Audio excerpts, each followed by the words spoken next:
Assalamualaikum warahmatullahi wabarakatuh. Waalaikumsalam warahmatullahi wabarakatuh. Innal hamdalillah nahmaduhu wa nasta'inuhu wa nastaghfiruh wa na'udzu billahi min shururi anfusina wa sayyiati a'malina.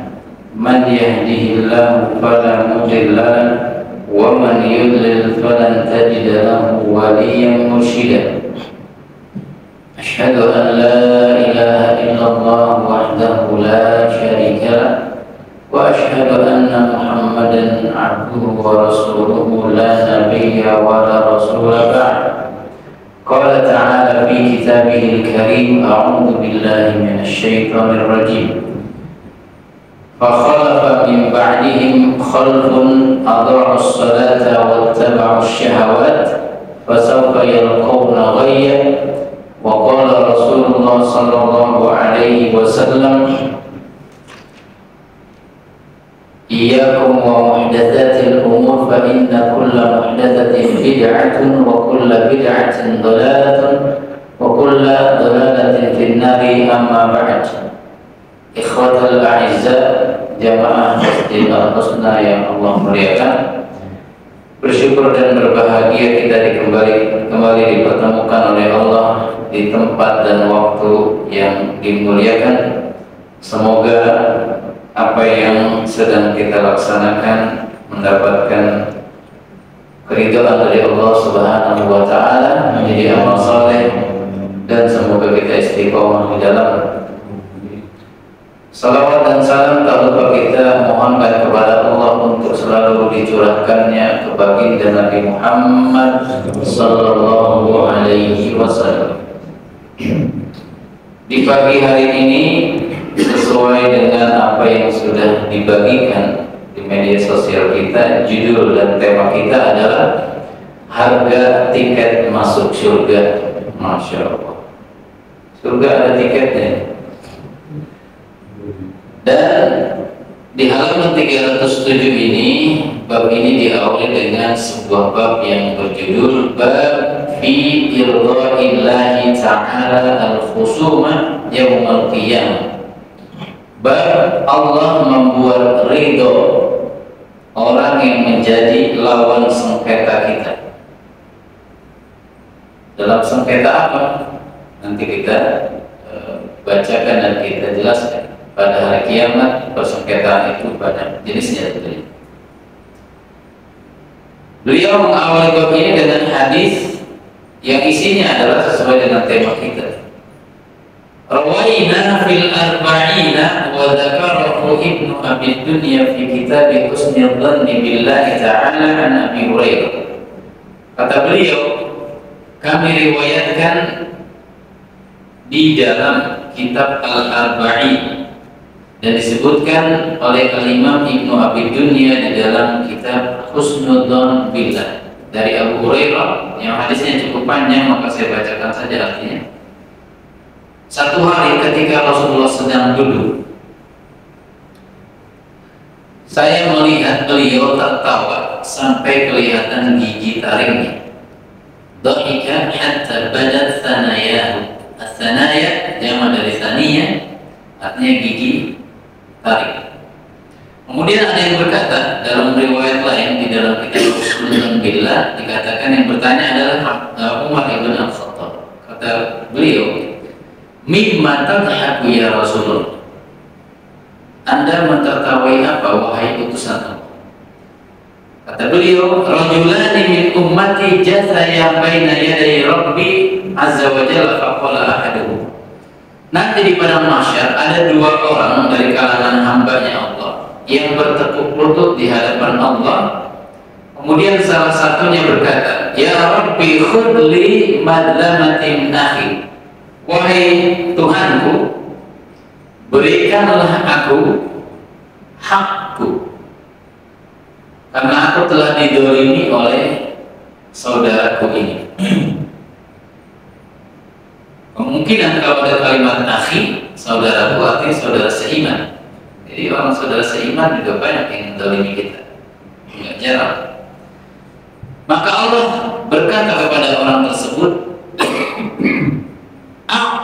akhaka madlamatan.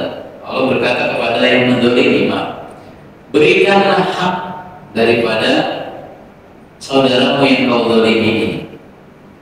Maka yang mendolimi berkata, ya Rabbi ma baqiya min hasanati syai'un. Ya Allah, pahalaku sudah habis diberikan untuk orang-orang yang aku dolimi. Sudah tekor ini, karena begitu banyak orang yang dia dolimi. Kemudian Allah orang tadi atau yang didolimi berkata, ya Rabbi falyahmil min auzari. Kalau udah nggak punya pahala atau orang, kalau gitu hendaknya dia memikul dosa. Jadi kan ini semisal dengan hadis al-muflis, orang yang bangkrut di padang mahsyar. Kalau pahalanya udah nggak ada untuk menambal kedoliman yang dilakukan pada orang lain, maka orang lain dosanya yang didolimi itu akan ditimpakan kepadanya. Kemudian disitulah air mata Rasulullah tergenang, menangis, mengerikan karena kan dia akan masuk neraka. Kemudian Nabi bersabda, inna dzalikal yawmu la yawmun yahtajun nasu fihi ila an tahmil atau tuhmal anhum awzaru. Di hari itu semua orang sangat ingin kalau dosa-dosanya dipikul oleh orang lain, ya, terutama yang mendoliminya, karena saking takutnya. Karena neraka kan dihadirkan di padang mahsyar. Kemudian Allah berkata kepada orang yang menuntut haknya tadi, angkatlah pandanganmu ke atas, disuruh melihat surga. Kemudian dia angkat, ternyata dia melihat surga-surga. Di dalam riwayat di Ibnu Abi Dunya dikatakan dia melihat istana-istana yang terbuat dari emas. Nah, kemudian orang yang didolimi itu bertanya kepada Allah, ya Allah, itu punya siapa atau nabi yang mana? Jadi dia pikir itu untuk para nabi. Ini untuk nabi yang mana, wahai Allah? Kemudian Allah katakan, liman a'tani samana. Itu bukan cuma buat para nabi, itu disiapkan untuk orang yang membayar harganya, membayar tiketnya. Qala wa man yamliku thamana dzalika. Memang ada yang mampu bayar, kata orang tersebut. Allah katakan, anta, kamu sanggup kok. Kemudian dia tanya, bima idan, kalau itu dengan apa aku bayar tiket surga ini? Atau bayar untuk masuk surga? Bi'afwika an akhika, dengan hanya kau maafkan saudara yang tadi mendolimi, maka kau berhak masuk istana-istana yang terbuat dari emas tadi. Lah dia buru-buru akhirnya ngomong, ya Rabb, fa inni qad afawtu anhu. Kalau begitu udah saya maafin aja nih orang, agar saya dapat surga tersebut. Lalu Allah katakan, khudh bi yadi akhika fa adkhilhul jannah. Ya udah kalau gitu gandeng tangan saudaramu yang muslim itu, bawa dia ke surga. Kemudian Rasulullah bersabda, fattaqullaha wa aslihu dzata bainikum. Takutlah kalian kepada Allah dan perbaikilah hubungan kalian dengan saudara-saudara kalian. Maafkan saling berlapang dada. Karena Allah akan memperbaiki antara orang beriman pada hari kiamat. Nah, pertanyaannya, kabar yang gembira ini benarkah atau sahihkah riwayatnya? Dengan sekedar memaafkan saudara kita di padang mahsyar, kita masuk surga yang isinya emas begitu. Nah, di dalam kitab ini di fotonya dikatakan, ini diriwayatkan oleh Muhammad ibn Ali al-Musiri, pengarang kitab Al-Arba'in Al-Wada'aniyah, di halaman 10. Al-Hafidh Ibnu Hajar mengatakan, mengomentari hadis ini atau bahkan kitab ini secara keseluruhan, Sahibul Arba'in Al-Wada'aniyah mawdu'ah. Sayangnya riwayat tersebut palsu. Namun maknanya, sebagian maknanya itu benar, tentang orang yang diambil pahalanya untuk menambal atau untuk mengcover kedoliman terhadap orang lain, dan juga bisa jadi orang lain atau orang yang menzalimi itu menanggung dosa dari orang yang dizalimi. Nah, mungkin yang menjadi dipertanyakan tadi isinya mengenai hanya dengan sekedar memaafkan itu. Tetapi kan memang memaafkan itu juga banyak dianjurkan dalam syariat kita. Fa'fu anhu wasfah, banyak sekali. Ala kulli hal, tidak secara keseluruhan hadis ini kita ingkari isinya, namun juga tidak secara keseluruhan, tidak semuanya kita benarkan.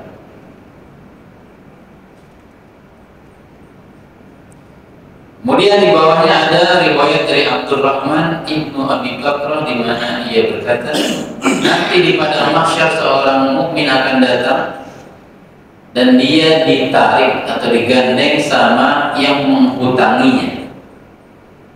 Kemudian orang yang menghutangi itu berkata, ya Rabb, ini orang punya hutang sama saya. Maka Allah katakan, ana ahaqqu man qada an abdi. Tenang saja, saya adalah yang lebih berhak untuk menunaikan hutang dari seorang hamba. Fayurdihada min dainihi wa yaghfiru hada. Lalu Allah buat orang yang menghutangi menjadi ikhlas ridho, dan orang yang dihutangi menjadi diampuni. Tapi tidak disebutkan status riwayat ini apakah sabda Rasulullah atau perkataan Abu Bakar tadi. Ada yang mengatakan bahwa kalau hutang itu dibuat ridho pemiliknya atau yang menghutangi, ini adalah waqad yakunu hadza fil dhalimin al-awwabin. Ini bagi orang yang berhutang namun selalu bertaubat kepada Allah atas ketidakmampuannya, atas kelalaian. Kalau yang udah berhutang tapi pura-pura lupa, itu beda lagi. Bagaimana diinterpretasikan oleh Abu Hamid Al-Ghazali. Al-awwab maknanya adalah, kita sering mendengar innahu kana lil awwabina ghafura. Al-awwab artinya adalah alladzi aqla'a an 'anil dhanbi falam ya'ud ilaihi. Orang yang berlepas diri dari dosa kemudian tidak mau kembali lagi pada dosa tersebut. Lalu ada bab atau pasal kecil di bawahnya. Bab awwal man yuhasabu ummatu Muhammad. Umat yang pertama kali dihisab adalah kita, umat Nabi Muhammad. Di mana di sini ada sebuah riwayat dari Al-Imam Muslim dengan nomor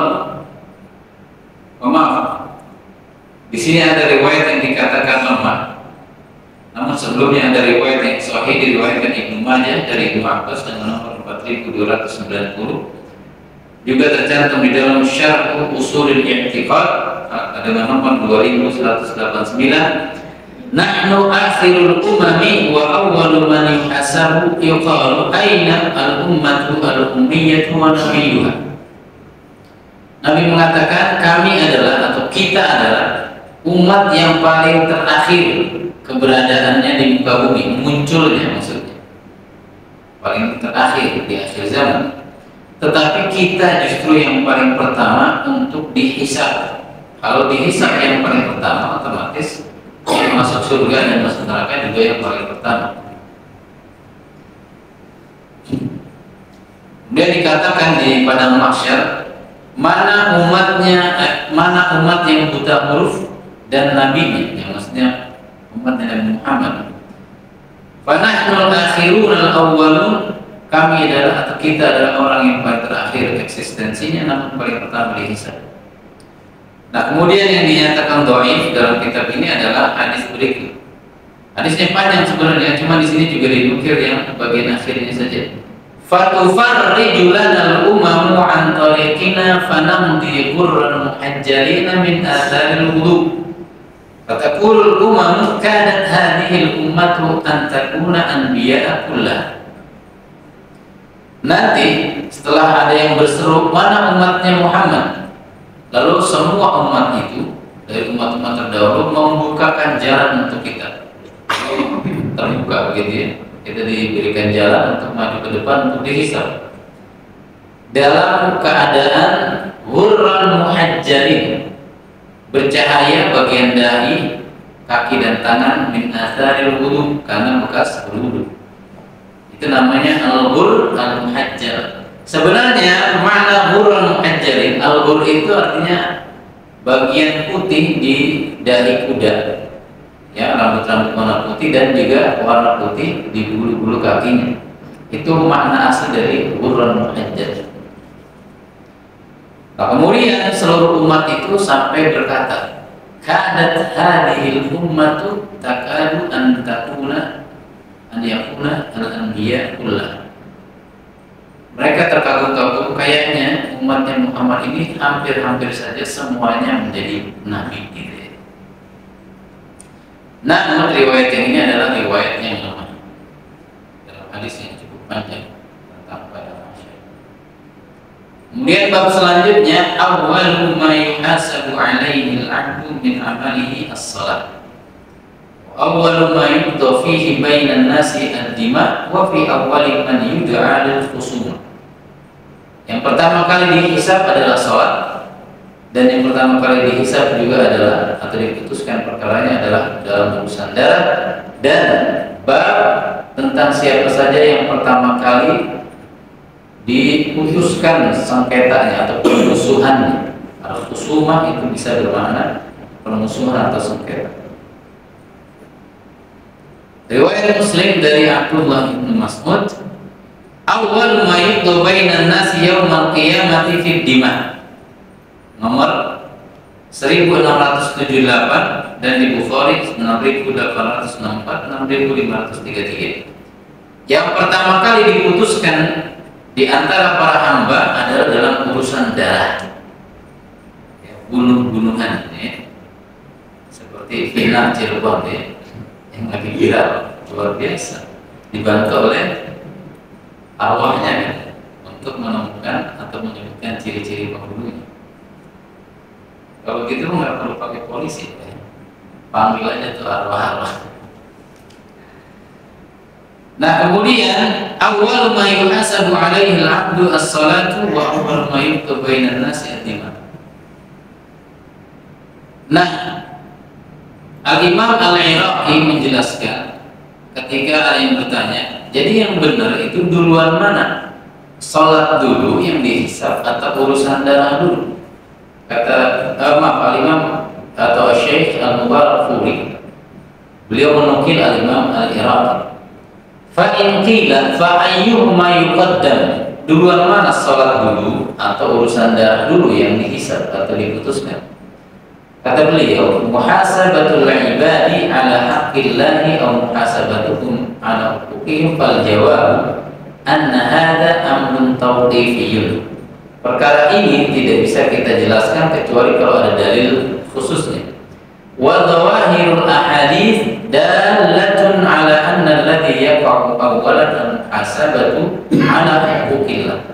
Jadi yang pertama kali kata beliau, menurut zahir hadis adalah haknya Allah dulu. Haknya Allah itu sholat, berarti sholat duluan lah yang dihisab, bukan urusan darah. Qabla huquqil ibad, sebelum hak-haknya hamba. Nah, jadi kemungkinan kata beliau adalah sholatnya dulu. Nah, kemudian ada riwayat yang berkaitan dengan siapakah manusia yang pertama kali dihadirkan untuk diputuskan sengketa. Di Bukhari ada sebuah riwayat dengan nomor 3965, 4744, dan Muslim 3033 dari Ali bin Abi Thalib, di mana dia berkata, ingat ya, Ali bin Abi Thalib yang berkata, bukan ana awwalu man yajsu yaumal qiyamah baina yadayir rahmanil khusuma. Aku, kata Ali, adalah orang yang pertama kali dipertemukan dengan musuhku di padang mahsyar oleh Allah. Kemudian yuridu qissatahu fi mubarazatihi huwa wa sahibah as-salat min kufar Quraisy. Yang kemudian sang perawi yang mengatakan yang dimaksud oleh Ali ini adalah musuhnya yang 3 orang itu dari kalangan kufar Quraisy. Siapa saja? Jadi kan waktu di perang Badar itu diawali dengan duel, ya, 1 lawan 1. Nah, orang kafir Quraisy diwakili oleh Utbah ibn Rabi'ah, Syaibah ibn Rabi'ah, dan Al-Walid ibn Utbah. 3 orang ini maju untuk duel. Lalu mereka berkata, "Man yubarizu?" Siapa yang berani? Lalu muncullah atau hadirlah 3 orang dari pemuda Ansor. Namun nih orang-orang kafir Quraisy nggak mau, enggak, ini masih bocah, enggak level sama kami, kata mereka. Mereka maunya min bani ammina, kami maunya dari bani paman kami. Sebenarnya masih ada hubungan kerabat ini. Maunya malah begitu. Dari Bani Abdul Muttalib maunya, jadi kerabat Nabi. Maka Rasulullah bersabda, "Kum ya Ali, bangunlah Ali, wa kum ya Hamzah, wa kum ya Ubaidah." Ali sama Hamzah pada akhirnya selamat, sedangkan Ubaidah meninggal, ya. Nah, mereka inilah 3 kalangan atau 3 orang dari kalangan kaum muslimin dan 3 orang dari kalangan kufar yang nanti pertama kali dipertemukan untuk sengketa darah ini diputuskan. Kemudian Abu Dzar mengatakan dalam riwayat ini yang tadi, wa fihim nazalat, dan mengenai 6 orang inilah atau mengenai 6 orang inilah turun surat Al-Hajj ayat 19. Hadani khasmani ikhtasamu fi rabbih. Wal khabar bihadza masyhurun sahihun khabarnya Bukhari wa Muslim. Nah, jadi yang pertama kali istilahnya duel di padang mahsyar, ya, dipertemukan, ya, ini 6 orang ini. Nah, baru kita ini kalau ada sengketa di dunia dulu. Selanjutnya ada riwayat yang tidak disebutkan statusnya dalam hadis ini, tidak ada di footnote-nya, dan saya sudah mencari juga belum ketemu gitu ya. Yang jelas diriwayatkan oleh Abu Bakar Asy-Syafi'i di dalam Al-Ghailaniyat atau Al-Ghailaniyat dengan nomor 1111. Yang artinya yang pertama kali diputuskan di antara manusia adalah urusan darah. Kemudian setiap orang atau korban pembunuhan akan datang. Yang dibunuh di jalan Allah akan datang. Kemudian Allah perintahkan semua korban pembunuhan di medan jihad itu untuk menenteng kepalanya. Luar biasa. Jadi kayak film setan jeruk purut gitu ya. Ada pastor yang nenteng kepalanya. Hendaknya orang yang dibunuh di jalan Allah itu membawa kepalanya, kemudian masih memancar darahnya dari urat-urat lehernya, al-audaj. Kemudian kemudian korban pembunuhan tersebut berkata, "Ya Allah, tanya nih orang," maksudnya yang membunuh, "kenapa dia membunuh aku?" Lalu sang pembunuh berkata, "Aku membunuhnya agar kemuliaan adalah milik aku saja. Yang hebat gua doang." Gitu. Maka Allah katakan, "Kamu merugi." Kemudian tidak ada seorang pembunuh pun melainkan dibunuh dengan cara seperti saat dia membunuh di dunia korban. Jadi kisos saja. Dan tidak ada kezaliman yang dilakukan orang yang zalim melainkan diperlakukan dia dengan hal yang sama, kezaliman yang dia pernah lakukan.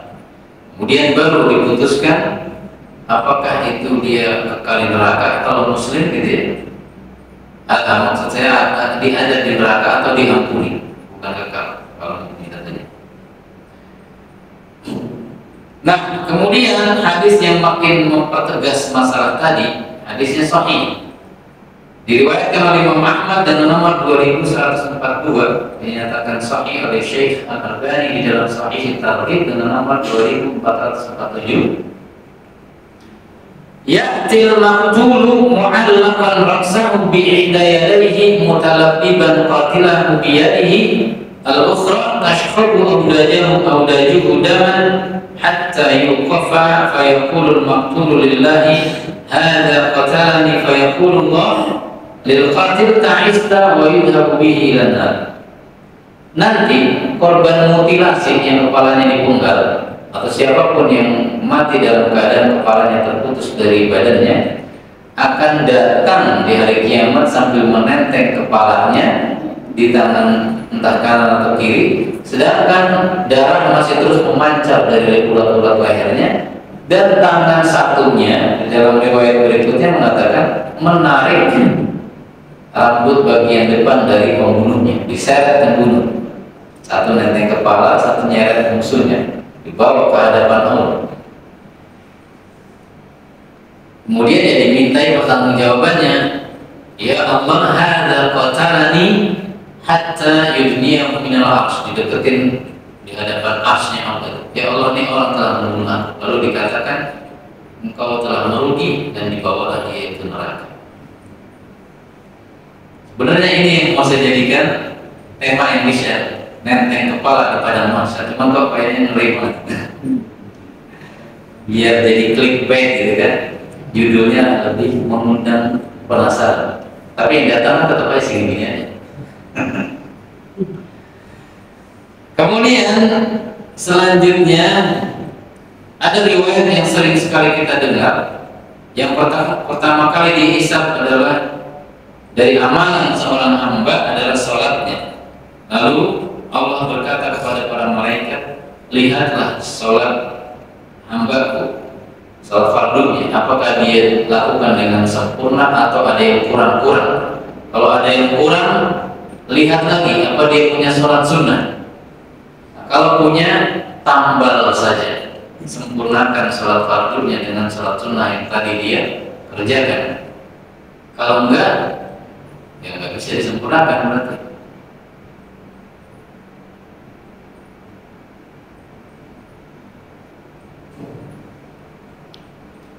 Nah, kemudian summa tukhadul a'malu ala hada. Setelah sholat, dalam penghisabannya seperti itu caranya. Jadi sholat wajibnya dilihat ada yang kurang atau enggak.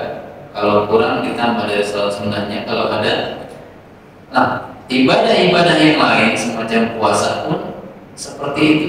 Lihat puasa dia. Kalau puasanya kurang, lihat dia punya puasa sunnah atau enggak. Ditambah dengan puasa sunnah. Itu maksud dari kalimat akhir, tsumma tukhadul a'malu ala dzalika. Kemudian seluruh amal akan dihisab seperti itu. Ya, dilihat sunnah.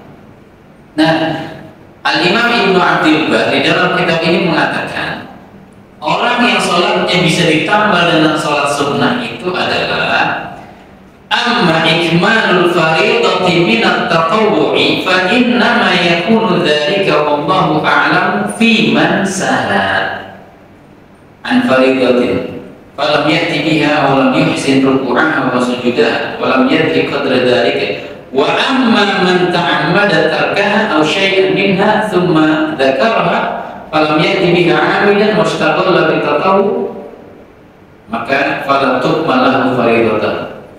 Jadi orang yang sholat fardunya kurang, yang kemudian bisa ditambah dengan sholat sunnah adalah mereka yang tidak sengaja melalaikan salah satu kewajiban-kewajiban sholat atau sunnah-sunnah dalam sholat tersebut. Jadi kan di dalam sholat itu ada syarat, rukun, ada kewajiban, ada sunnah, ya kan?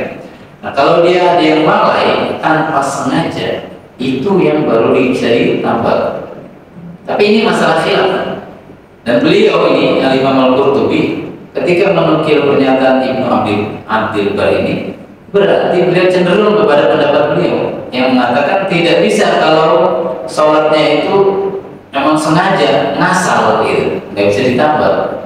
Tetapi memang ada khilaf masalah ini, sebagaimana dinyatakan oleh Al-Qadhi Ali bin Sultan di dalam Mirqatul Mafatih jilid ketiga halaman 889. Kalau salatnya rusak, ya, atau kurang, di sini maknanya kata Al-Imam Al-Iraqi sekali lagi, yuhtamal an yuradu bihi man taqasa min furudiha wa syurutiha wa yuhtamal an yuradu ma taraka min al-fara'id raqsan falam yusallihi. Kemungkinan pertama adalah orang yang hanya kurang di bagian wajib-wajib sholat. Jadi dalam sholat sekali lagi kan ada gerakan-gerakan yang sifatnya wajib atau doa-doa yang sifatnya wajib, ada yang sifatnya sunnah gitu ya. Atau kurang syaratnya. Misalkan syarat sholat adalah tohar, dia kemudian ada kurang di situ mungkin ya, karena kelalaian. Itu kemungkinan pertama. Kemungkinan yang kedua adalah orang yang memang pernah meninggalkan salah satu sholat fardu, falam yusallihi, dia tidak sholat. Kalimatnya begitu ya. Nah, jadi itu ada khilaf di kalangan ulama. Ya. Kemudian Al-Imam Ibnu Rajab juga mengatakan itu memang ada khilaf. Pendapat pertama adalah orang yang sahah, tadi seperti Ibnu Abdul Bar, orang yang terlupa saja memang, ya. Atau orang yang sengaja. Jadi ada dua pendapat. Wa hamalahu akharuna 'ala al-'amid wa ghairihi wa huwa al-adhar. Maka dikatakan kata beliau, sebagian lain ada yang menyatakan yang ditambal itu memang yang sengaja maupun yang lalai. Dan inilah yang adhar, yang lebih kuat pendapatnya. Jadi makna hadis itu dibawa kepada dua makna tadi, yang tidak sengaja maupun yang sengaja. Dan sebagai penutup kita nukilkan pendapat atau yang dikatakan oleh Hudzaifah dari Zaid bin Wahab dari Hudzaifah. Hudzaifah pernah melihat seorang laki-laki sholat tidak menyempurnakan rukuknya dan sujudnya, ya, mungkin agak kecepatan gitu. Kemudian setelah selesai sholat, Hudzaifah berkata kepada orang tersebut, ma sallaita walau mitta ala ghairi sunnatin nabi. Kamu itu sebenarnya belum sholat. Seandainya engkau mati sedangkan sholatmu seperti itu, kamu meninggal dalam keadaan tidak sesuai sunnahnya Nabi Muhammad SAW. Jadi diriwayatkan dari Anas bahwasannya ada orang sholatnya agak buru-buru. Beliau berkata kepada orang tersebut setelah selesai sholat, mundu kam tusalli hadhihi sholat. Sejak kapan sholatmu kayak gini?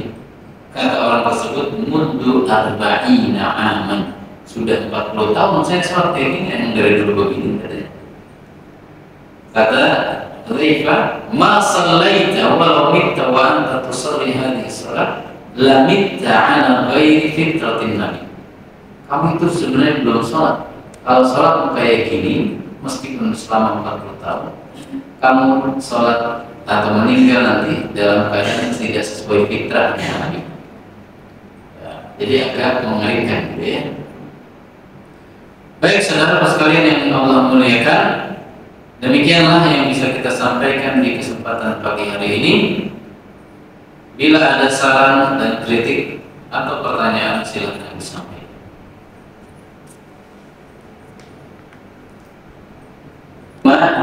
Takunu sahirul amal ala dzalika, atau kama qala Nabi. Kemudian seluruh amalan akan dihisab caranya seperti itu semua, seperti halnya sholat. Jadi dilihat yang wajibnya dulu, kalau ada kurang disempurnakan dengan sunnahnya. Jadi kan selama ini kita memahami kalau sholatnya bagus, semua amalannya bagus. Nyatanya enggak juga. Jadi maknanya tadi summa takunu sa'irul a'mali tajri ala dzalika dalam riwayat lain. Kemudian seluruh amal akan seperti itu. Itu maknanya bukan bahwa semua amal kalau sholatnya baik semuanya akan baik. Karena pada faktanya ada orang yang mati syahid tapi dia punya utang. Berarti kan di dalam perkara hutang dia nggak baik, ada ketidakbaikan atau belum sempurna. Ada aja yang nggak sempurna. Maka maknanya bisa jadi memang kalau orang sholatnya udah bagus, insya Allah dia akan menjaga ibadah lainnya, bisa jadi. Tapi yang lebih tepat memaknai hadis itu adalah bahwa semua amalan akan diperlakukan dalam proses hisab sebagaimana diperlakukan sholat. Dilihat wajibnya dulu, kalau ada yang kurang-kurang ditambah dengan sunnah-sunnahnya. Sebagaimana haji dan umrah juga ada sunnah, yaitu ketika dilakukan untuk yang kedua kalinya. Nah, sunnah-sunnahnya berfungsi untuk menambah kekurangan tadi. Wallahu a'lam. Ada lagi? Ya, Tema, di luar tema ya. iya, nggak apa-apa. Tolong jelaskan di surah At-Taubah ayat 60 At-Taubah ayat 60. yang artinya janganlah engkau menyalahkan jenazah atau mendoakan ibunya karena mereka telah kafir kepada Allah dan mereka masih dalam fasik. Jadi pada umumnya kalau saya perhatiin orang meninggal nggak sholat itu sholat itu gimana? Perkara sholat kan lebih berat dari perkara hutang. Sedangkan dalam perkara hutang, Nabi belum mau mensolatkan seorang sahabat yang meninggal sedangkan dia masih punya hutang 2 dinar, lalu dibayarkan oleh Abu Qatadah. Baru Nabi, itu pun belum dibayar, cuman Abu Qatadah bilang saya nanti yang bayar. Keesokannya baru dibayar. Itu baru menyolatkan. Lah apalagi urusan sholat, di mana perkara sholat ini ada beda pendapat yang sangat keras di kalangan ulama mengenai hukum orang yang meninggalkan sholat hanya karena lalai dan malas, sedangkan ia masih meyakini sholat itu wajib tapi malas. Dari kalangan Hanabilah, ulama-ulama yang ikut Imam Ahmad dengan tegas menyatakan dalam hadis-hadis tentang sholat yang meninggalkan sholat itu tidak disebutkan malas atau tidak malas. Hukumnya umum, pokoknya yang meninggalkan sholat kafir. Orang kafir nggak boleh disolatin. Ini sebenarnya. Tapi kemudian kan ada jumhur ulama yang berpendapat kalau dia meninggalkan sholatnya itu alasannya malas saja, dalam hatinya masih meyakini kewajiban, dosanya dosa besar. Cuma kan masalahnya pendapat jumhur ini, orang kalau terus-terusan meninggalkan sholat itu pasti lama-lama juga iya udah sholat nggak wajib. Lama-lama kan begitu. Makanya kecenderungan dalam masalah ini adalah lebih baiknya ikut pendapat Hanabilah. Tapi hal itu adalah masalah khilaf. Nah kalau masalahnya adalah masalah khilaf, tinggal ikut pendapat yang mana, masih mau sholatin apa enggak. Ya, kalau ikut pendapat Imam Ahmad ya nggak boleh disolatin. Nah, kita ini orang Indonesia biasanya kagak enak kan. Kalau kagak nongol gue ini tadi ngomongin gue. Ya, itu mah dikembalikan kepada antum semua. Kalau bicara hukum tadi, hukumnya ikut pendapat yang mana dulu. Nah, beda dengan meninggalkan sholat memang jelas. Sholat kagak wajib. KTP-nya masih Islam. Ya jelas itu mah keluar dari Islam, nggak boleh sholat. Emang ini perkara besar yang dianggap remeh oleh orang kita. Dan kalau kita ikut pendapat Imam Ahmad, itu akan menjadi pembelajaran sebenarnya. Bahwa sholat itu jangan diremehkan. Kalau diremehkan nggak bisa didoain, nggak mempan udah. Mau doain sorbannya 800 ya, nggak mempan, nggak ngangkat gitu istilahnya. Maka silahkan dilihat dulu ikut pendapat mana. Lagi? Terkait sholat, sholat sendiri itu kita lihat kalau wajib atau kalau kita ketika ada kendala di rumah, Kalau ada kendala, maksudnya nggak ada urusan itu jadi kita ketika sholat makan dulu tapi di rumah sholat dulu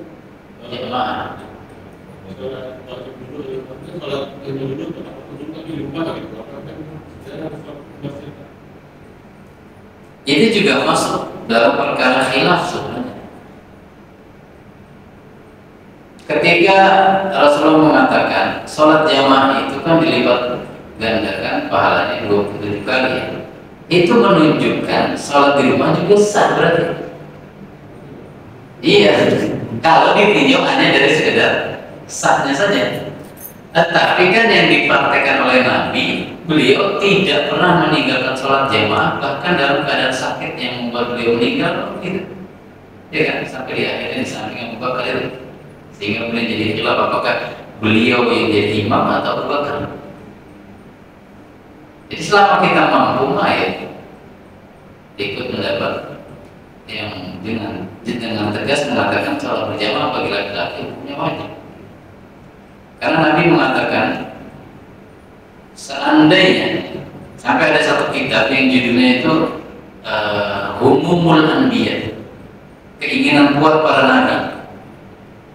Seandainya aku sangat ingin, bukan seandainya, aku sangat ingin, itu namanya al-humum atau al-himmah. Aku sangat ingin untuk memanggil seseorang, aku mengimami jamaah, sebelumnya aku panggil seseorang untuk utus ke rumah-rumah, membawa kayu bakar untuk membakar rumah yang ada orang laki-laki sholat di situ, nggak mau berjamaah. Itu namanya kan baru keinginan Nabi, belum pernah dilaksanakan oleh Nabi. Nah, karena sifatnya baru keinginan, seperti hanya Nabi mau berpuasa gitu, Asyura aja ya. Beliau baru berkeinginan sehingga dikoreksi itu. Keinginan Nabi yang belum dilaksanakan tapi sudah menjadi hukum. Itu yang menyebabkan jadi khilaf. Itu kan baru keinginan, baru dipraktekkan. Membakar rumah orang yang memang sholat berjamaah, tapi kan sudah ada isyarat ke situ. Berarti itu keras. Kalau sholat di rumah itu bagi laki-laki adalah tercela gitu ya, minimal tercela. Allah Ta'ala. Ada lagi, Ibu? Apa kamu kasih langsung? Melanjutkan ya, melanjutkan. Kayaknya dari tadi jawabannya hilang dulu. Iya, emang hilang dulu masalahnya. Iya, itu. Terus bagaimana kita dikatakannya gitu tentang hilang kita? Nah, kalau sekarang hilangnya misalkan permasalahan kuliah mungkin kita bisa toleran. Bagaimana kalau hilangnya juga tentang usul gitu kita? Sikap kita gimana gitu? Contoh khilaf tentang usul apa? Yang itu ya tentang perkara tauhid lah, misalkan asis tawa gitu kan itu kan. Usul itu pun punya cabang, seperti apakah neraka itu kekal? Itu ada khilaf. Ada yang mengatakan bahwa Ibnu Taimiyah menyatakan neraka itu tidak kekal. Tapi kemudian setelah diteliti itu bukan pernyataan Ibnu Taimiyah, tapi sudah terang tersebar bahwa pendapat beliau seperti itu. Nah, ada khilaf di masalah tafsir asma wa sifat. Itu masuk kategorinya furu dari tauhid. Nah, jadi makanya ketika ada ulama, makanya kenapa Syekh Utsaimin ketika ditanya, apakah kami harus bakar buku-bukunya Ibnu Hajar An-Nawawi yang dalam beberapa kasus sifat dan asma Allah itu mentawil? Apa kata Syekh Utsaimin? Ya Allah, kalau kita bakar buku-buku mereka, Anda nggak akan ngerti hadis. Jadi ulama itu memang ada ketergelinciran dalam satu masalah-masalah tertentu, bahkan yang terkait dengan pokok, cabang yang pokok. Nah, tidak kemudian menjadi dia kafir, apalagi naudzubillah, enggak. Apa itu ulama? Bagaimana dengan awam-awam kita? Kalau kemudian ada yang ikut Maturidiyah dan Asy'ariyah yang mentakwil sifat Allah. Lalu dari kalangan ulama besar semacam Imam Nawawi dan Ibnu Hajar itu mentakwil. Nah, oleh karenanya itulah fungsi kita ngaji. Jangan gampang gara-gara saudara kita ikut takwil kita kafirkan. Lah memang kita harus akui ada khilaf bahkan di masalah furu'nya usul, cabang di dalam hal tauhid. Dan itu biasa kalau kita buka-buka versi-versi Arabnya kita para ulama saling mengatakan ada kalamun batil, ulama ini ucapan dalam hal ini batil, tapi mereka tetap terus dalam artian masih nggak mengkafirkan.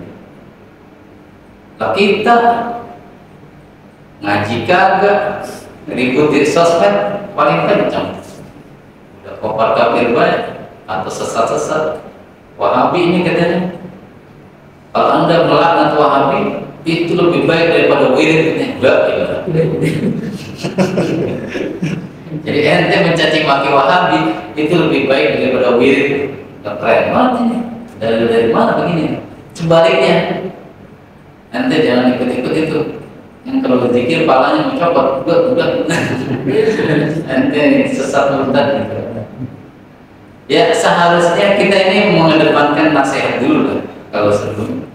Memang nggak apa-apa kita menyampaikan perbuatan itu batil, mungkar, sesat, nggak apa-apa perbuatannya. Tapi dalam hal menyikapi orangnya itu harus dikedepankan teguran dan nasihat. Apa buktinya? Buktinya Nabi, dia kan pernah punya beliau ini seorang asisten rumah tangga kafir Yahudi. Kemudian di akhir hayatnya aslim, masuk Islam. Kemudian kata bapaknya, bapak si ART itu, ikutilah Ati Abul Qasim. Itu menunjukkan perilaku Nabi terhadap orang kafir saja lembut gitu. Dan yang dia kedepankan adalah hasrat ingin menghidayahkan orang. Kalau kita enggak, yang kita kedepankan, Pak, dia pokoknya salah, bodoh, ini benar, Allah, gitu. Itu apa dasarnya perdebatan yang terjadi itu gitu, di antara kita.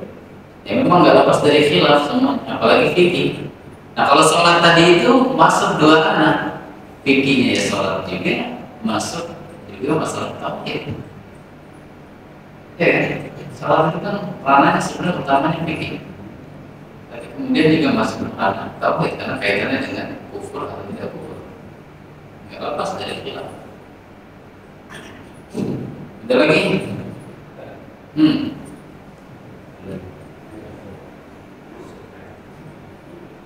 Baik, saya mau bertanya tentang saya mendengar bahwa anak saya meninggal itu karena berorang tua.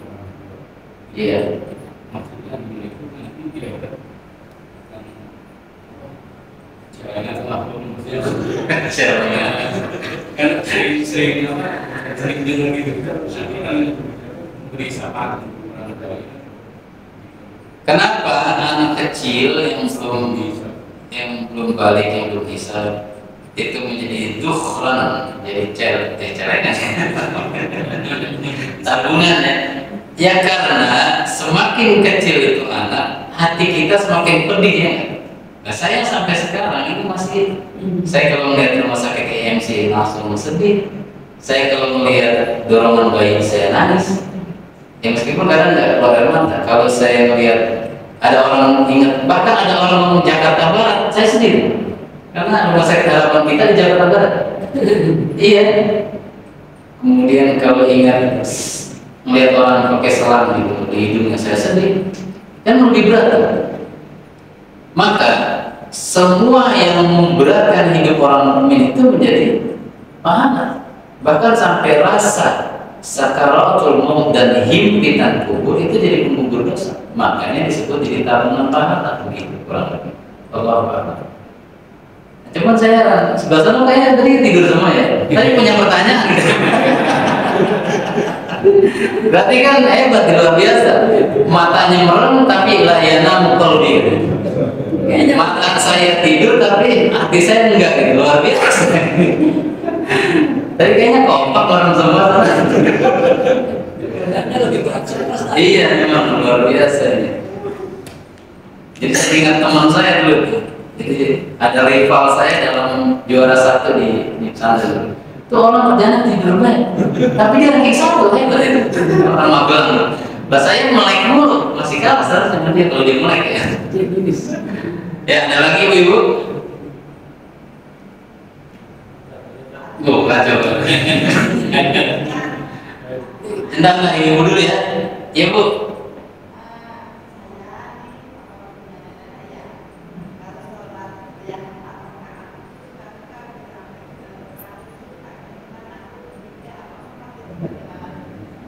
Gak kedengeran nih.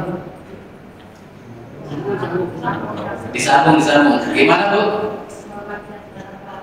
Sholat yang 4 rakaat.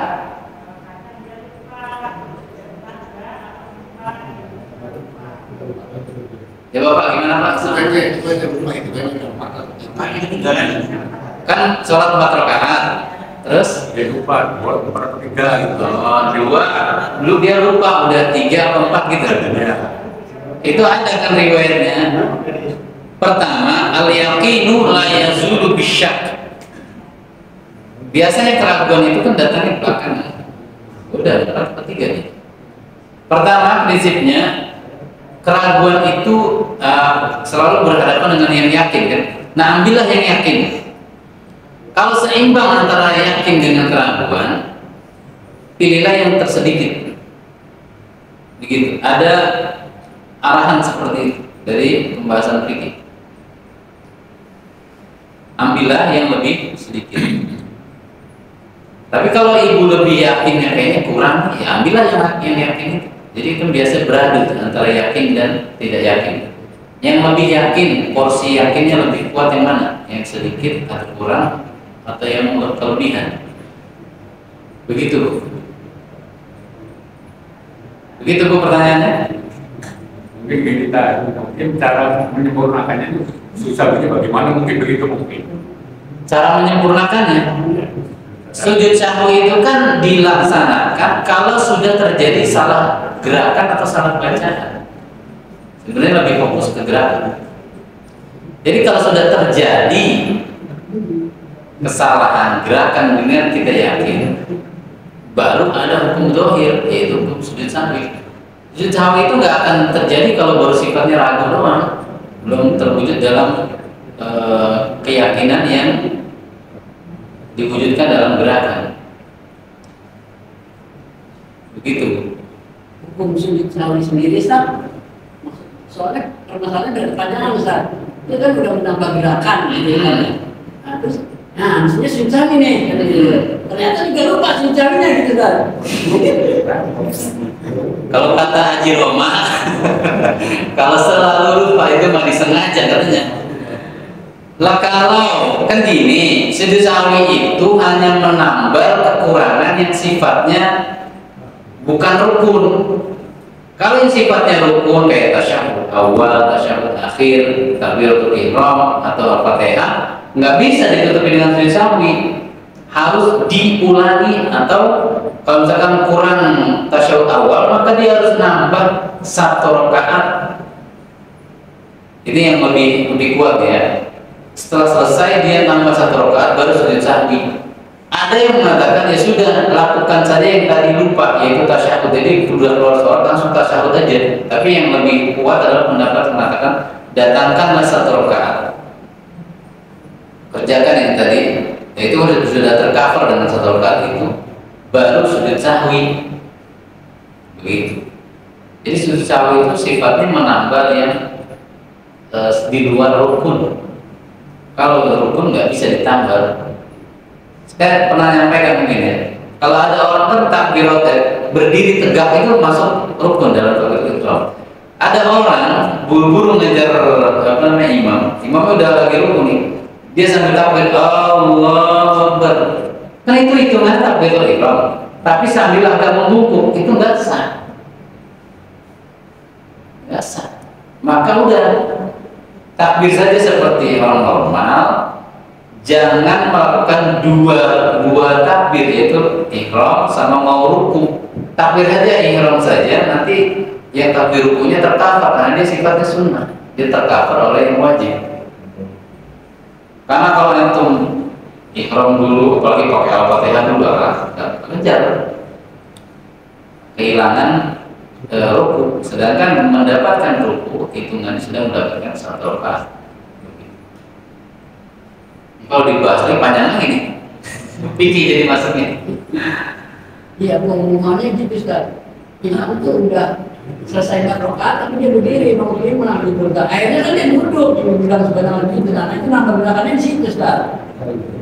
Ya itu masuknya kalau nambah gerakan itu pada umumnya bukan kehilangan rukun kan? Berarti dengan sujud sahwi. Nggak sejarah apa? Iya.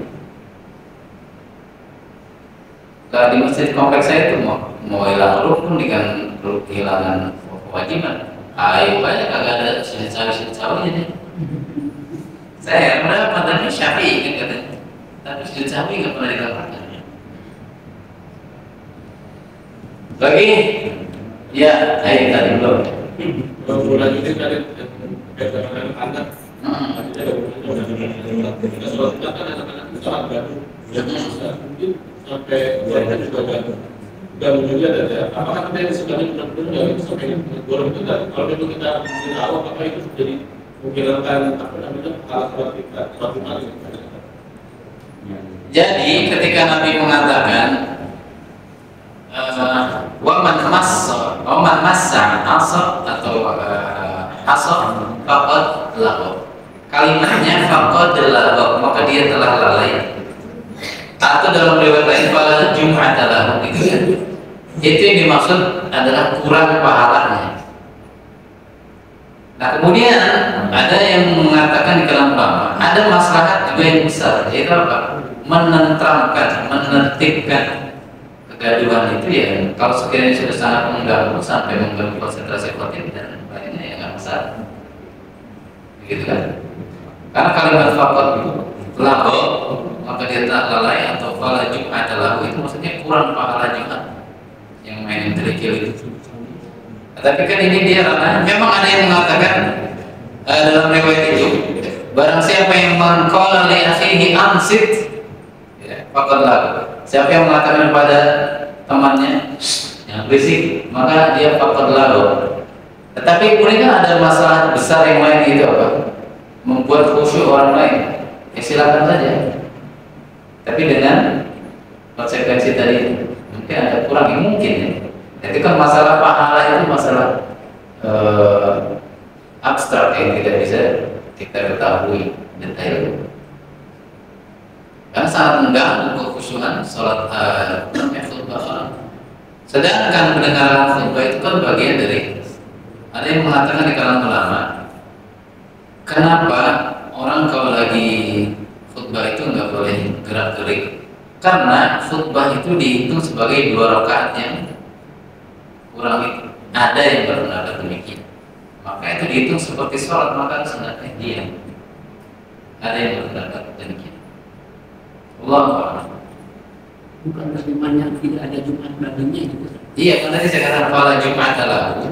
Itu maksudnya apakah kurang sholat sholat Jumatnya, atau memang dia tidak dikategorikan sebagai orang yang sholat?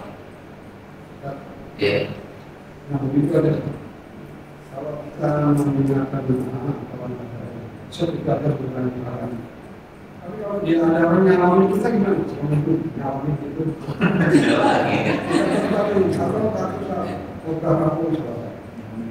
Itu kan merapikan sholat. Itu masuk ke dari sana ke dari belakang. Ngalamin lagi. Iya. Kalau 10 orang yang gitu. Iya. Makanya saya akhirnya saya diam, orang gitu saya nggak. Lalu muncullah fitnah. Orang gua pemalas, gua sholat di Ahlussunnah apa? Gua salaman nggak ditanggapin kan? Itu gimana ya? Nah itu tadi makanya saya bilang, kalau kita ambil pendapat yang mengatakan maka tidak ada Jumat baginya, itu kita katakan dia tidak dianggap sebagai orang yang sholat Jumat, kan berat. Padahal itu baru ranah khutbah. Ya kan? Kalau kita katakan dia nggak ada, dia berarti nggak laksanakan itu Jumatan, itu berat sekali. Makanya itu kan ada khilaf di situ. Apakah maknanya kurang pahala saja, atau memang tidak ada Jumatan baginya, artinya dia belum melaksanakan Jumatan gitu. Silakan. Kalau kita yang mau milih yang ekstrim kayak gitu ya udah Jumatan begini ya semua. Yang pegel nggak boleh, garuk-garuk ya nggak boleh. Karena kan main kerikil kan sampai garuk kan. Saking tegangnya seperti itu. Kalau mau Jumatan ya encok semua. Ya kadang makanya memahami perkara itu kita kembalikan ke pemahaman ulama. Nah, nanti dalam sesi lain mungkin kita akan paparkan khilaf atau apakah memang seperti itu maknanya, sekaku itu atau bagaimana. Jadi ada orang salah juga kita sambut gitu ya. Oh iya. Ya saya jadi pemahaman kita mungkin ketika sudah mau sholat orang sudah berani ngomong, kita ada yang berani ngomong sebelahnya, apakah memang seperti itu? Kalau sudah mau sholat, kalau sudah khutbahnya selesai mau berdiri sholat, berani sebelahnya, apakah memang seperti itu? yang terjadi gitu ya. Habis khutbah gimana terjadi? Nah itu gimana? Lah karena kalimatnya imam wal imam yakhutub dan imam sedang khutbah, ya maka kalau menurut dohirnya selesai khutbah ya boleh berarti melihat dohirnya hadis itu. Nah, cuma kan juga tadi saya katakan ada ulama yang mengatakan khutbah itu dianggap sebagai 2 rakaat salat. Ya sebaiknya sih ntar aja ngomongnya gitu segala. Jadi kita PMM ini. Ya jangan ntar aja besoknya apa sih kesabaran mah. Atau setelah khutbahnya selesai baru maaf tadi nggak salaman gitu. Nah itu silakan, makanya saya bilang apakah kita akan mengartikan secara saklek sesuai dohirnya hadis atau gimana? Gitu ya. Ada lagi nih. Oh. ini dulu. Sebelah sini dulu. Mana kalau sholat Idul Adhanya, Idul Adha di Jumat, itu kita Jumatan nggak ikut. Sholat Idul Adha hari Jumat itu ada khilaf lagi. Apakah itu seperti orang yang anaknya baru lahir pas lahirnya atau 7 harinya pas di hari Adha atau di hari Tasyrik? Itu khilaf yang lama. Apakah kurban bisa mengcover akikah dan sebaliknya akikah bisa mengcover? Ada yang berpendapat bisa, karena itu merupakan satu ibadah jenis yang sama, itu taqarruban lillah. Ada yang mengatakan tidak, itu beda sebabnya. Yang satu sebabnya kelahiran, yang satu sebabnya kematian, yaitu gambaran kematian Nabi Ismail kan, penggantinya. Tetapi kan itu khilaf. Nah, masalah sholat Jumat bisa sholat Id mengcover Jumatan itu juga khilaf. Tapi yang jelas bukan berarti kemudian dia nggak sholat dulu sama sekali gitu. Itu kan nanti setelah Jumatan masih ada yang mengatakan dia juga zuhurnya tetap begitu. Nah, silakan pilih pendapat yang mana.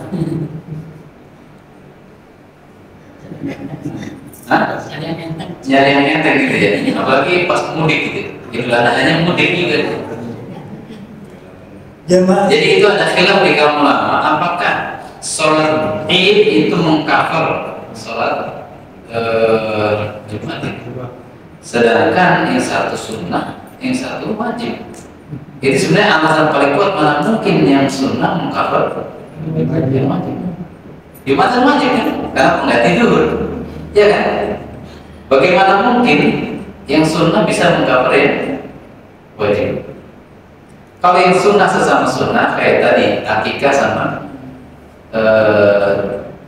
kurban kan sama-sama sunnah. Yang satu muakkadah, yang satu sunnah. Begitu Pak. Kalau saya sih cenderung ya kalau yang mau Jumatan lagi nggak masalah. Maka lebih afdal begitu. Tapi juga jangan mencaci maki, mencela orang ini orang pakai Jumatan. Iya, yang salah apa ini? Ya, masih Jumatan sih, ada ringan makanya. Iya. Ketika Jumatan sholat Jumat itu kan kebanyakan si imam membaca surat Sabihis ya. Ini yang masih saya katakan kok.